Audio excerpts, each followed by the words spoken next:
Welcome back to the SEO Weekly. I'm Garrett Sussman at iPullrank, where queries are weird, advice is controversial, and everything depends.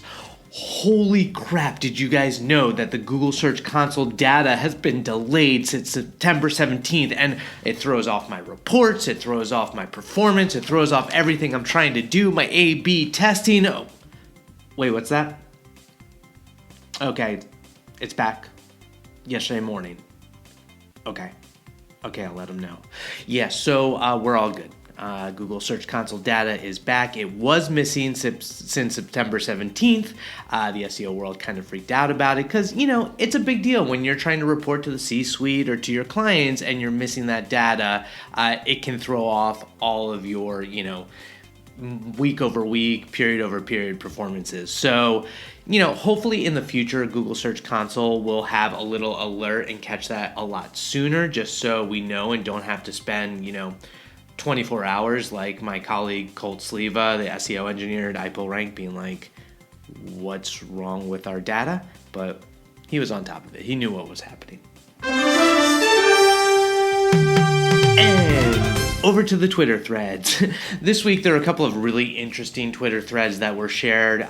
One was by Kristina Azarenko of Marketing Syrup. Kristina's always got her finger on the pulse of the e-commerce world, and she was just dropping some knowledge. She was looking into Wayfair's SEO, a little bit of a deep dive, but pointed out one of the things that they do really, really well is internal linking. And her 3 big tips when she was looking at their website that she wanted to share was that, 1, they use breadcrumbs. Old SEO kind of tactic, but it really works. Having that navigation on all of your product pages and your category pages is going to be huge for your site architecture and telling Google and your users exactly how they can get back to where they want. This is all for category pages because ultimately those are what are going to rank significantly for these e-commerce sites. Her tip number 2, drill down category links. So basically when you have the opportunity of you're in a category, having subcategories that you can go to and making that easily accessible, easily visible. And then number 3 were related searches.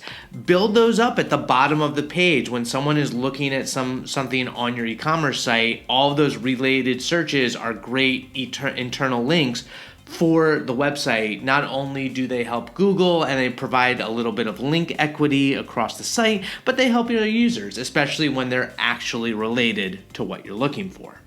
The second really great Twitter thread was from Lily Ray of Amsive Digital. Lily Ray rocking that DJ turntable. Lily was looking at Systrix, the visibility reports, which are always great, and she was looking at the winners and losers from June to September, where there have been a lot of different changes. What she found was that a lot of EAT signals were being put into effect in the rankings. So expertise, authoritativeness, and trustworthiness.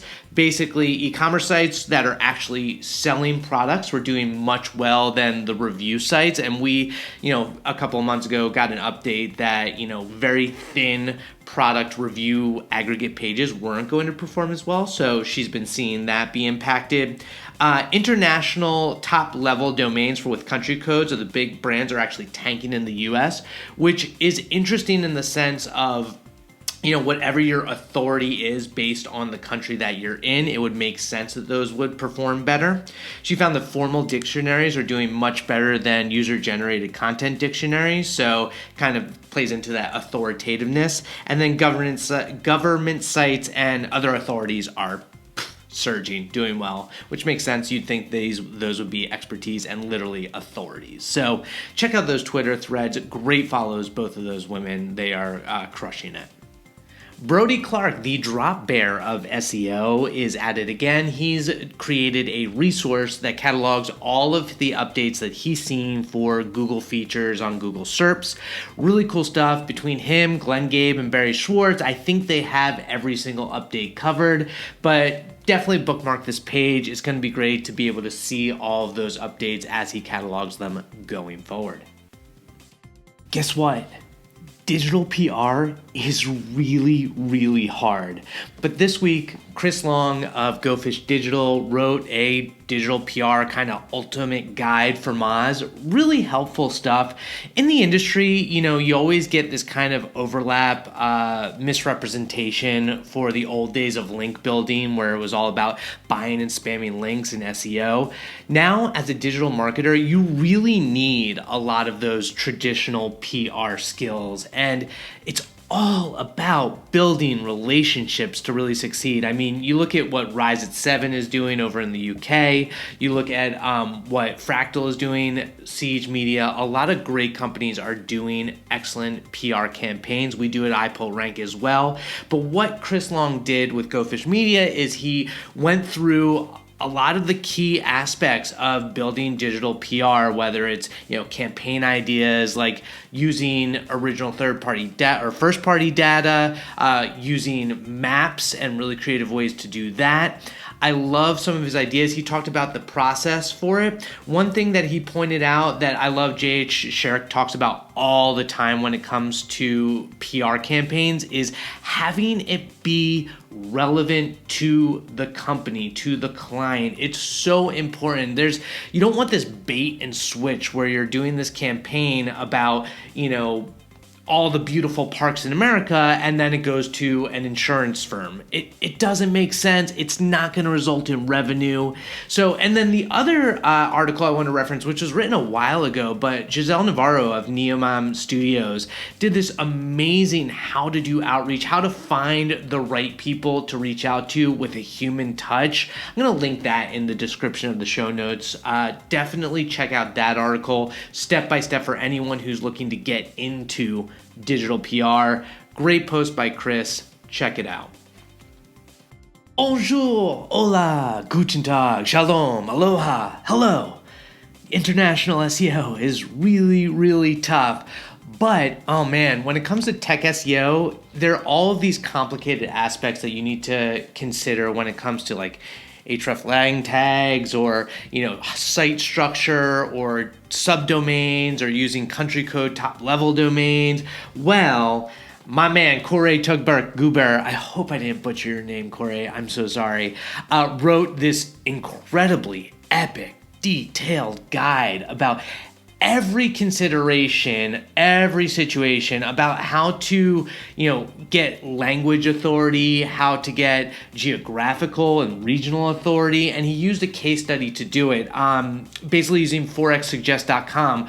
Went through over 41 languages. This is an amazing resource for you to check out if you have any sort of international language-related SEO work that you need to do. He has examples. He has what to avoid. He has errors. This is deep. This is like, the movie Abyss when they put the guy in the suit and he's breathing water and he goes, miles and miles to the bottom of the ocean and he sees aliens down there. Spoiler alert. Yeah, Koray went deep.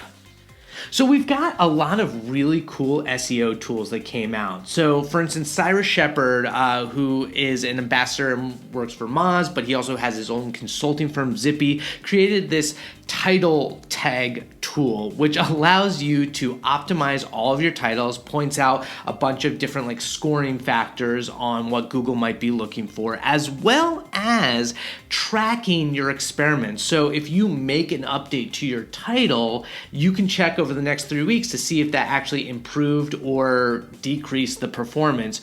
Really cool, easy way to keep track of your title updates and how it's impacting your SEO. And along with that, he had a really cool blog post where he went through, 5 things that he noticed Google is doing to impact your titles, mainly relevancy refactoring. So if it's not relevant, Google's moving things around, lengthy log jams. I love these titles he came up with. But basically, if the title is too long, Google's going to cut things out. Keyword kerfluffles. And that's where, you're seeing the same keyword multiple times in a title. You don't need it. Google's noticing that, pulling it. Boilerplate boggles. So if you're using a plugin like Yoast or Rank Math, a lot of times they'll always add, the site name or the brand or the page or some category at the end.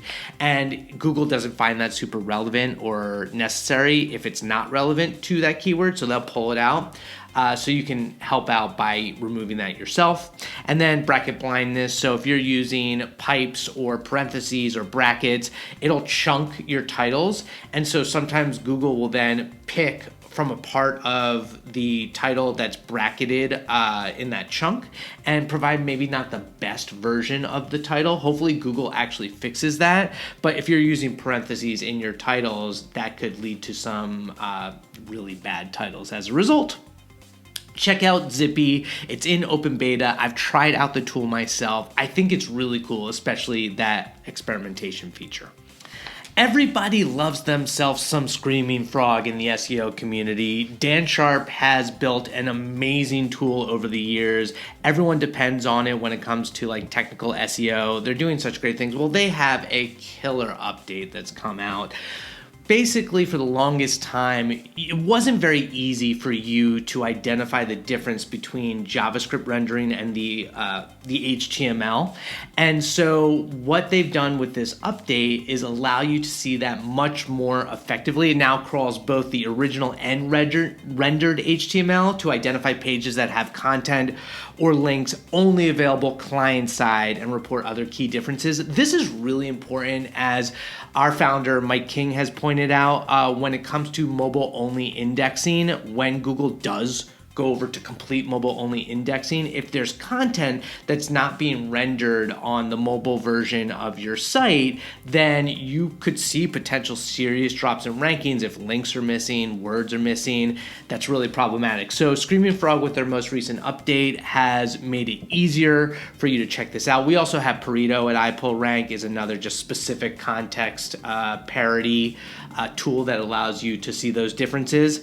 The other thing they've done is they've created a crawl report for Data Studio, an automated crawl report, which is really cool because everyone loves reporting SEO in Google Data Studio. You can use the template that they've created and then modify it to make it your own, but for the longest time, people have wanted to pull that data more easily from Screaming Frog into Google Data Studio. And then they've also added some advanced search and filtering, which for the more advanced SEOs is always hugely helpful in terms of like, regex and, having specific set filters in there. Really great work, Dan. Great work, sir. No, there's been a lot of applause among the community. So Screaming Frog, crushing it. And Mr. Dave Smart, he came out with a tool. I wasn't familiar with Dave, but really cool little tool, Tame the Bots, ROBOTS.TXT testing tool. So what Dave did, release a free little tool that you can check out. Basically, it checks a list of URLs against a robot.txt file to see if they're allowed or blocked, and if so, by what rule. So many times we run into these issues where something has an indexing problem due to the robot.txt file. Dave's got a little great resource for you to use, so you don't have the spiders doing things that spiders are supposed to be doing or not supposed to be doing, or botting or not botting, domo arigato, that sort of thing. And that's it for this week of the SEO Weekly. I am Garrett Sussman of iPullrank. If you enjoyed this episode, or even if you didn't, subscribe to our channel, please give us a like, shoot us a comment, and share on social. We appreciate all of you in the community. We want to share the good word. If you have any ideas or any content that you want included in next week's episode, send it over to me via Twitter at Garrett Sussman. Hope you have a great weekend. It's good to be here. Love me some SEO.